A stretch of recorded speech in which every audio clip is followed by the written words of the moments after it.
हरतालिका तीज व्रत कथा। पौराणिक कथा के अनुसार पिता के यज्ञ में अपने पति शिव का अपमान देवी सती सहन नहीं कर पाई थी और उन्होंने खुद को यज्ञ की अग्नि में भस्म कर दिया। वहीं अगले जन्म में उन्होंने राजा हिमाचल के यहाँ जन्म लिया और इस जन्म में भी उन्होंने भगवान शंकर को ही पति के रूप में प्राप्त करने के लिए तपस्या की। देवी पार्वती ने शिवजी को अपना पति मान लिया था और वह सदैव भगवान शिव की तपस्या में लीन रहती थी।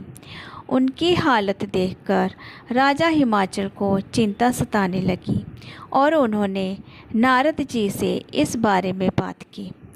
इसके बाद देवी पार्वती का विवाह भगवान विष्णु जी से करवाने का निश्चय किया, लेकिन देवी पार्वती जी विष्णु जी से विवाह नहीं करना चाहती थीं।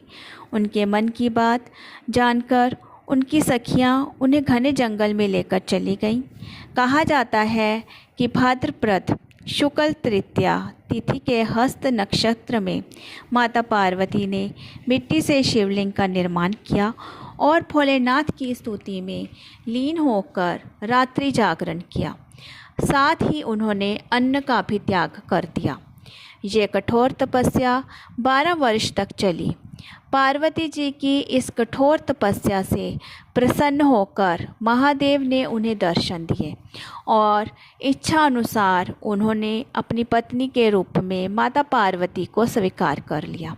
इसीलिए हर साल महिलाएं अखंड सौभाग्य के लिए इस व्रत को करती हैं।